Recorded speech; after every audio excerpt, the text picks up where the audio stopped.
Unapologetics contains profanity.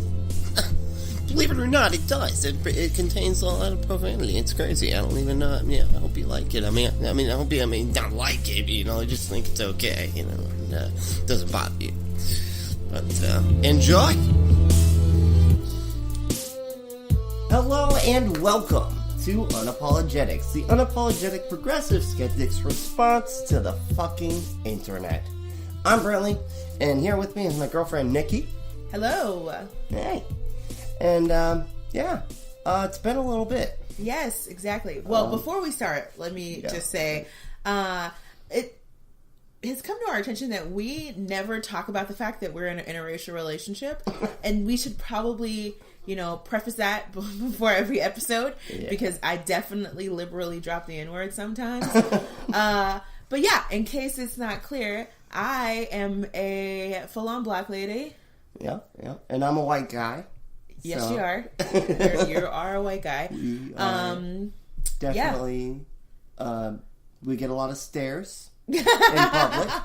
For that. I mean, maybe it's because I just look weird. I don't know. But, or I look weird. We don't know. Yeah, or we just look weird together. Maybe that. Yeah. But I think mostly we're so segregated that people are just like, how'd they meet? Right, yeah. Under what circumstances did they have more than a conversation about the weather? And, bus schedules. So, yeah, we are in an interracial relationship. So, please don't, call, groups on us if that happens. Not that that's happened, but don't be too alarmed. I have permission. Totally to talk about things of that nature. Anywho, so happy Christmas, happy New Year. Brent and I took quite a break through the holidays because they were insane. Yeah, definitely way too much going on for that. Yeah, for sure. But we had a really great holiday. You know, it was awesome. It was. Brent and I both do family stuff. We are lucky because. I guess lucky. That was a interesting choice of words. That our families live close. Oh yeah, I know, right? Brent's family basically lives down the street, and my family basically lives over a bridge. Yeah. So the holidays can be really stressful for us because we are constantly doing two different households. Yeah. And they're two very different households culturally, so it can feel a little bit like whiplash. Yeah. Back and forth because it's so different. It is because it's so one house we can go to and just relax and drink and be jovial and laugh and curse and whatever. Yeah. And then another house, it's a planned dinner at a certain time, and everybody sits down to eat at a very specific time. Everybody has their own plate, and they have to sit in their spot that's picked out ahead of time. And, it's very different. Race. There is exchanging of food. No deep conversation is ever had. Politics is strictly forbidden. No, we don't talk about politics. We don't talk about politics, and we barely talk about religion, up in front. I mean, they act their religion out anyway. I mean, we just kind of go along. Just there. But then we hold hands and pray, and stuff like that. And I ask them politely, please don't ask me to pray. Yeah. Because I don't want to. I mean, but you can just stand there and put your head down. That's what I do. Yeah, exactly. But I mean to lead it. Because they used to have me lead the prayer. A lot of times. Because I'm the oldest son. And apparently that's a thing. That's a big thing. That's a big thing. So, it was just, it was fun. We're obviously grateful to have family that we can go to and... Right. But it's nevertheless, I just have never understood why they put so many holidays back to back. Yeah. That's just a lot. We're still on that. I know that was just a couple shows ago we were talking about, but seriously, why the fuck are they all jam-packed together? Yeah. I feel it's annoying. So happy that my family won't expect to see me until a smooth March. Sadly, we like it when there's not holidays. Yeah, it is not that I don't even like seeing my family, especially my mom. I adore it, but it's that expectation and then it just happening. sometimes it makes a whole difference, but maybe I'm just like... Yeah. No, that's true. abrupt. Because when people expect you to do things, it's not as fun to do it. You know what I mean? Exactly. Like if we just dropped in on our family one day and like ended up having a good time, I feel like it'd be different than being forced to like have to meet at this one time and this one, yeah. You know what I mean? Like I don't know. I don't know, feel like but I also feel like we're just being maybe brats, probably. Yeah.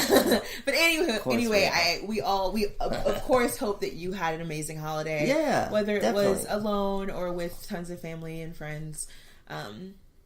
Or if you're just hanging out and it's another day. I hope Exactly. it was a good fucking another day. Or you like went to work and made some mad cash. Yeah. Yeah. That was a good day at work. Exactly. So I have this like weird thing that happened to me that I want you to tell me if it was weird or not, because you know how sometimes you just are like, I think maybe that's weird. I have to clarify. That's how the therapist told me that you know if something's weird or not. They did say that in the therapist's office. They say you got to ask somebody else because you can't tell. You know, you got to ask somebody else. I still don't feel like that's very scientific. You got to get out of your own head. You know what I mean, and get a different perspective. I mean, I think that's just good advice in general. That's what therapists do. Oh, this is true. You're right. I thought you meant to like diagnose a mental illness or something. No, like I don't think you can extend that far.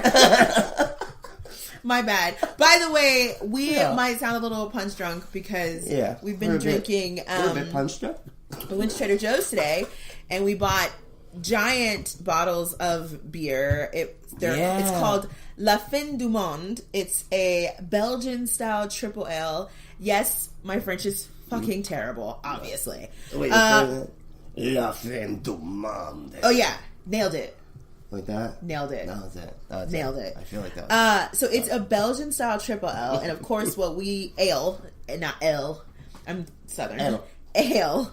And of course, the thing that we loved about it is in giant font, it's a big 9%. 9%. Right in the middle. Like, that's a great investment. Let's do it. Yeah. For a bottle that big. It's like getting liquor, for fuck's sake. Yeah, basically. So we may be a bit giggly tonight. Anywhoozles. So, you know how sometimes people have these stickers on their car that kind of like tell you something about them, like Gator Mom or Noel's Mom, or like our house is divided, Gator Dad, Noel's Mom, or like, you know, I mean, it's mostly sports. Yeah, typically, yeah. Or like sometimes it'll be politics, like our house is divided. Oh, really? You know, you'll see like bumper stickers like yes, that? that's the thing. Wow. Interesting. Or you know, I don't know, you just have all these stickers that tell you stuff. And they're fairly like innocuous, obviously. I mean, obviously they're all humble brags, right? But they just make sense because it's usually people trying to say that they're like trying to display their sports enthusiasm and their kids, right? Right.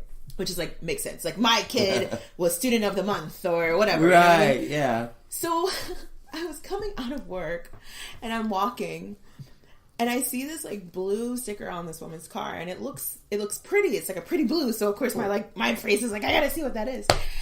And it was a sticker that said crane operator's wife.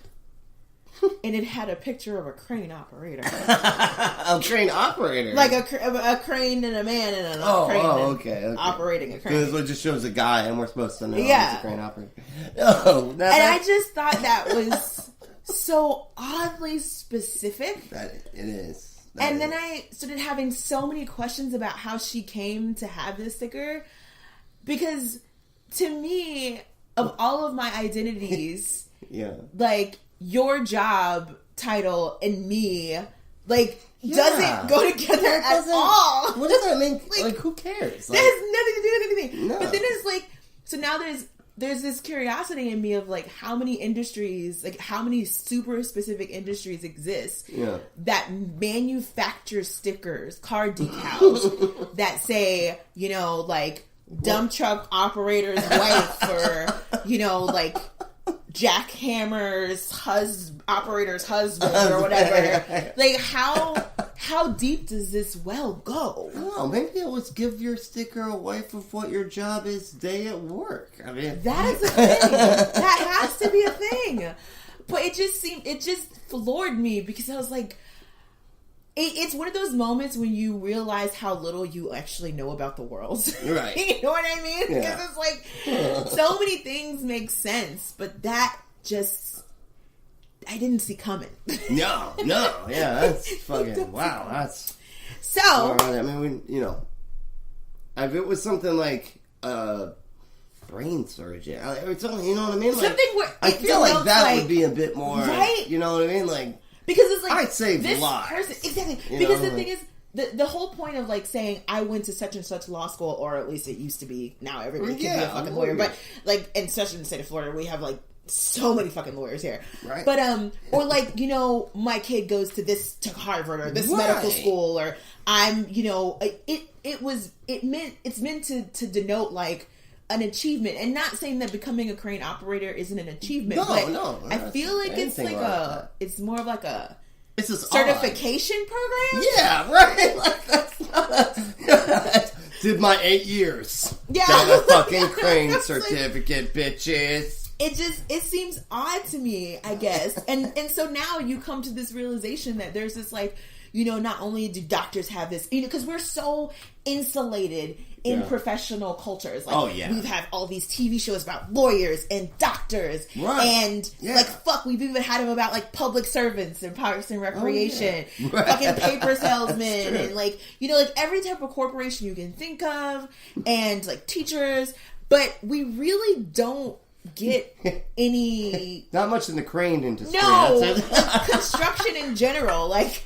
That's true. I mean, where's that sitcom? Yeah, exactly. A good fucking sitcom. I mean, that's just... Yeah, so it's like this whole... So now you realize there's this whole world and this whole culture about certain... Not even just construction in general, but like literally down to the machinery you operate. Specifically. Like, the idea that like all these crane operators are getting together and being like, we should do something. Like, where's our fucking bumper stickers, guys?